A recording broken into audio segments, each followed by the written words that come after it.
और देखिए आप, एक और अहम खबर है। काला सागर में यूक्रेन का हमला हुआ। रूसी स्पीड बोट को नष्ट किया गया। 7 रूसी सैनिकों की मौत हुई है, 4 जख्मी हुए। तो काला सागर की तस्वीरें भी हम आपको दिखा रहे हैं, जहां पर यूक्रेन की तरफ से हमले को अंजाम दिया गया। रूसी स्पीड बोट को नष्ट किया गया। 7 रूसी सैनिकों की मौत हुई इसमें और 4 जख्मी हुए। तो यूरोप में लगातार नए समीकरण बन रहे हैं। युद्ध विराम के लिए 2 हफ्ते की समय सीमा खत्म हो गई है। अब ट्रंप के पास शायद ही कोई विकल्प बचा। यूरोपीय देश समझ चुके हैं कि अब यूरोप में युद्ध का विस्तार होकर रहेगा, क्योंकि रूस सर्दियों से पहले यूक्रेन के कई इलाकों पर कब्जा कर सकता। एक बार यूक्रेन का खात्मा हो गया तो पुतिन रुकेंगे नहीं, बल्कि बाल्टिक देशों की तरफ बढ़ सकते हैं। पुतिन के विस्तारवादी मंसूबे को रोकने के लिए यूरोपीय देश एकजुट होकर ब्लूप्रिंट बनाने में जुट गए।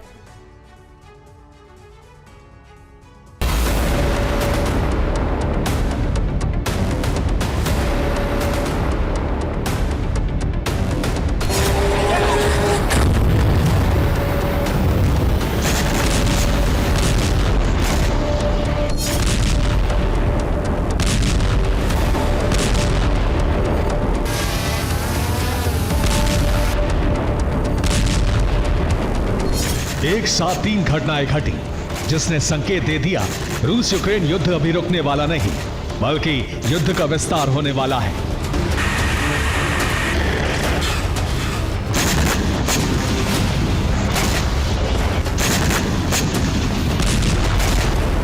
अब रूस से मुकाबला करने नेटो उतरने वाला है।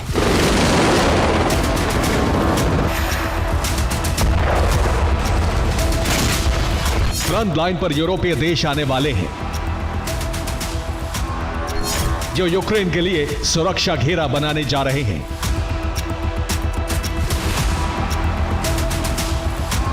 सबसे पहले समझिए वो 3 संकेत क्या हैं, जो यूरोप में एटमी ज़लज़ले की तरफ इशारा कर रहे हैं। पहला संकेत है डोनाल्ड ट्रंप का यूक्रेन को 100% सुरक्षा गारंटी से इनकार। दूसरा संकेत है ज़ेलेंस्की का बिना सुरक्षा गारंटी के युद्ध विराम से इनकार। तीसरा संकेत है पुतिन का बिना डॉनबास विलय के सीज फायर से इनकार। तीनों घटनाओं की टाइमिंग ठीक ऐसे वक्त पर हुई जब रूस ने यूक्रेन पर इस साल का सबसे भयंकर हमला किया। दूसरी तरफ नेटो देशों ने रूस पर हमले का ब्लूप्रिंट बनाया है। काला सागर और बाल्टिक में यूक्रेन को आगे रखकर घेराबंदी की जा रही है।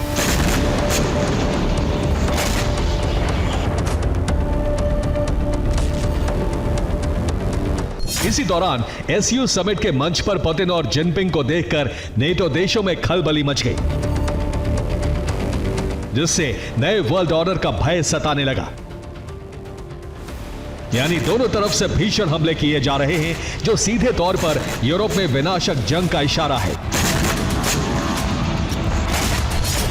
इस बीच 2 घटनाओं ने बताया है कि पुतिन बेहद खामोशी से अपने काम में जुटे हैं। अब रूस प्रॉक्सी हमले करने की कोशिश में है।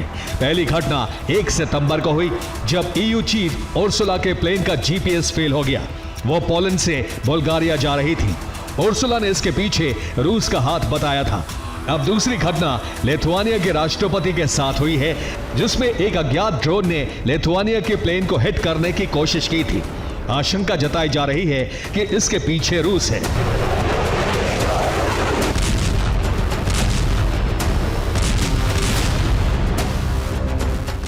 यानी रूस 2 फ्रंट पर हमले कर रहा है।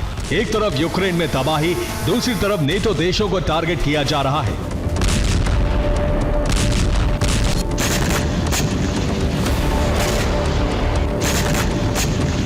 जबकि पलटवार के लिए नेटो देश पूरी तैयारी कर चुके हैं।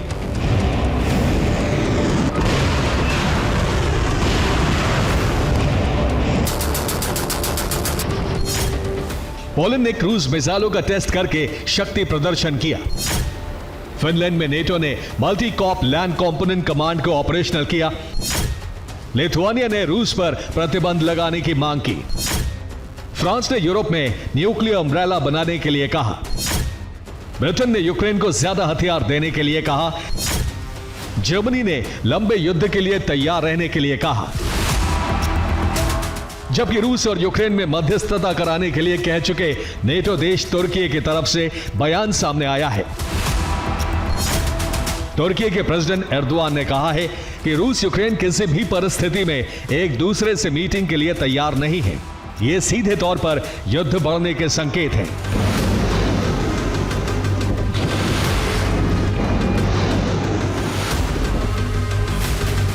यूरोप में परिस्थितियां लगातार बिगड़ रही हैं।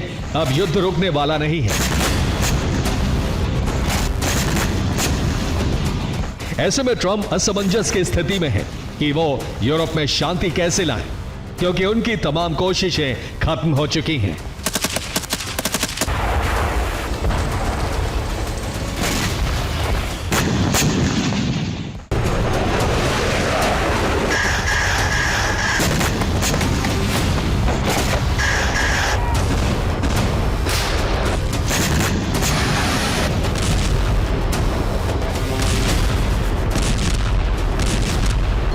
ट्रंप ने 2 हफ्ते की समय सीमा दी थी, वो खत्म हो चुकी है। अब ट्रंप के सामने कोई विकल्प नहीं बचा है कि वो युद्ध विराम कैसे कराएं। इस बीच नेटो देश लगातार उकसावे वाले बयान दे रहे हैं, जिससे यूरोप में युद्ध और भड़क सकता है। जर्मनी के चांसलर फ्रेडरिक मर्ज ने पुतिन को युद्ध अपराधी कहा है। ईयू चीफ ने पुतिन को हिंसक प्रवृत्ति का बताया है। नेटो चीफ मार्क रूटे ने दावा किया है कि 10 मिनट में रूस कहीं भी हमला कर सकता है।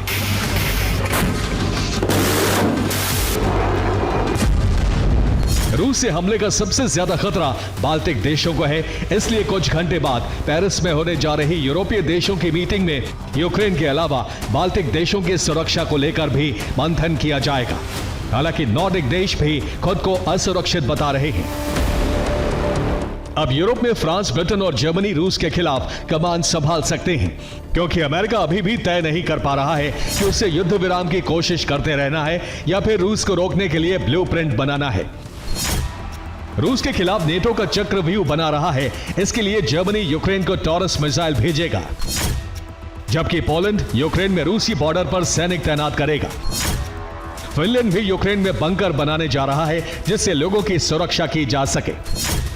जबकि चेक रिपब्लिक ने यूक्रेन को एआई पावर ड्रोन सप्लाई करने के लिए कहा है। बाल्टिक देश एस्टोनिया यूक्रेन फ्रंट लाइन पर सैनिक भेजेगा, जबकि ब्रिटेन यूक्रेन को स्टॉर्म शैडो मिसाइल भेजेगा। इसी दौरान फ्रांस भी यूक्रेन को स्कैल्प मिसाइल की सप्लाई करने जा रहा है।